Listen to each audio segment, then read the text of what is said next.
Just cut it up. If you have a low credit score, you have to do anything and everything to increase that score.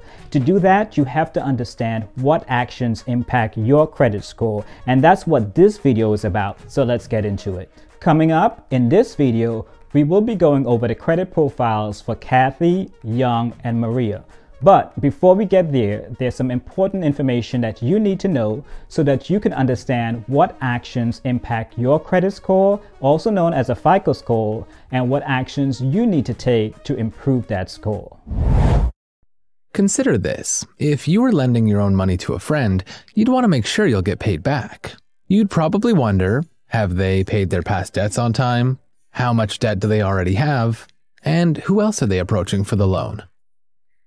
FICO scores help lenders answer these same questions every day, but through a mathematical formula that makes the lending decisions faster, safer, and more fair. So, it's really important you understand how your credit activities and behaviors are considered when calculating FICO scores. FICO scores focus on 5 key predictive categories: your payment history, how much you owe, how long you've had credit, if you've recently sought new credit, and the types of credit you've used. Clearly, your payment history and level of debt substantially drive your FICO scores. Have you missed payments? If so, how often, how recently, and how late were they? Have you had debts turned over to a collection agency? Do you have foreclosures, or have you filed for bankruptcy? The more recent, frequent, and severe the reported negative items are, the bigger the impact on your scores. Next, there's the debt you're already carrying. Are your credit cards nearly maxed out? How many accounts with balances do you have? How much of your available credit is being used? If you're overextended, you're more likely to miss future payments. Then there's how long you've had established credit, from your oldest to your newest account, and an average age of all your accounts. FICO scores also consider how often you've actively applied for credit in the past year. Rate shopping is accommodated for, and promotional, insurance, and employment inquiries don't count against you. Whenever you apply for credit, there's a good chance your lender is using FICO scores to help make that approval decision. So it's important that you understand your FICO scores because it could help you know whether you qualify for low rates on your next loan. Know your FICO scores. Understand what goes into your scores. Now that you've learned what actions impact your credit score and what lenders look at when they consider extending credit to you, now let's look at the credit profiles for Kathy, Young, and Maria. Kathy's current credit score is 607.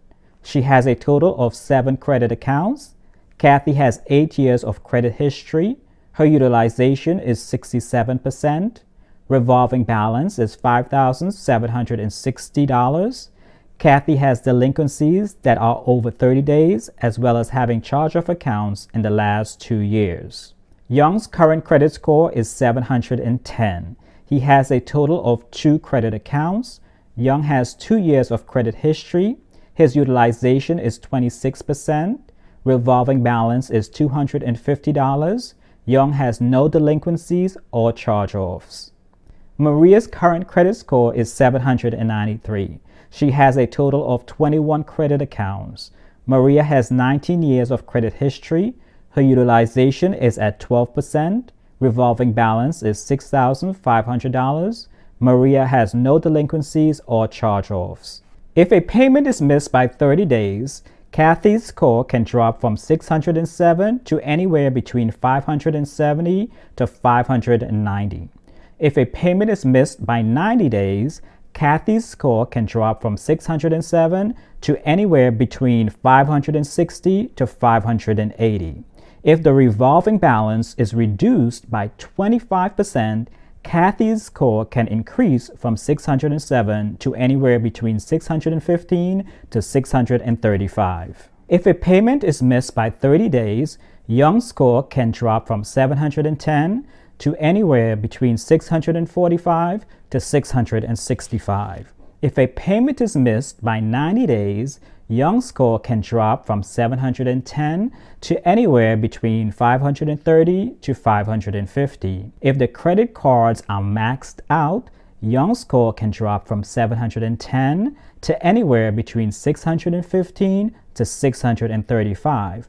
If the revolving balance is reduced by 25%, Young's score can increase from 710 anywhere between 710 to 730. If a payment is missed by 30 days, Maria's score can drop from 793 to anywhere between 710 to 730. If a payment is missed by 90 days, Maria's score can drop from 793 to anywhere between 660 to 680. If the credit cards are maxed out, Maria's score can drop from 793 to anywhere between 665 to 685. If the revolving balance is reduced by 25%, Maria's score can increase from 793 to anywhere between 795 and 815. If you are curious as to what actions can impact your own credit score, just do a Google search for credit score simulators and plug in your numbers. Kathy has the only profile with delinquencies. She also has the highest revolving utilization. Now, since payment history counts for 35% of your credit score and the amount you owe, utilization, counts for 30%, these two categories represents the two most important categories of your FICO score. So it's not surprising that Kathy has the lowest score of the group. Young has a thin file and is relatively new to credit, while Maria has a thick and mature file with low utilization levels. So now that you know what actions impact your credit score and what lenders look at, how do you make sure that you have the best possible credit score or increase your credit score the fastest way possible? You will want to focus on the two heaviest weighted categories, which are payment history and utilization. Let's talk about payment history. The first and best option is to never miss a payment. Make at least the minimum payment every month so that you have a good payment history. The second option would be to become an authorized user. This is when somebody else with an extensive credit history adds you as an authorized user to their credit card, and when that happens, their credit history is going to be showing up on your account.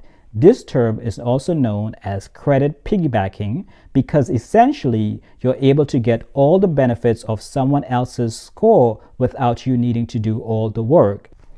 Make sure you do your research ahead of time to ensure their past payment history is going to show up on your account, as not all creditors will report past history.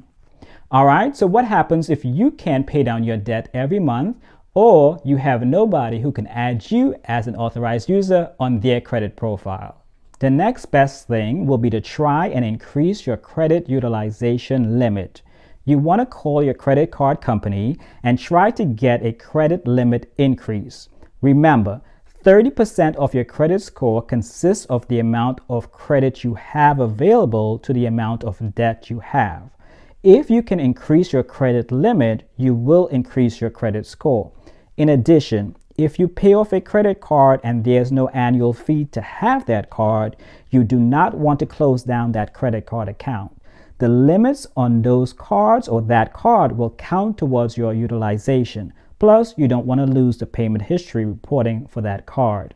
If you do not want to keep the credit card account open because you feel like you might be tempted to use the card, just cut it up. Just cut up the card. Wait a minute, come here. Just cut it up. All right, my friends, if you are enjoying the video and you are learning something and you would like to learn more about increasing your credit score and other financial content, please smash that like and subscribe button. You always want to make sure that you have the lowest possible interest rate out there. You get a low interest rate on your credit cards and other debt when you have a high credit score. Think about it this way. The lower your credit score, the higher the interest rate. The higher your credit score, the lower the interest rate. If you have credit card debt with a high interest rate, you want to pay off that credit card as soon as possible. Carrying a credit card balance from month to month could put a strain on your finances. So if you want to learn more about how to pay off your credit card fast, you need to watch the on-screen video I made just for you. So click on the on-screen video and I'll see you there.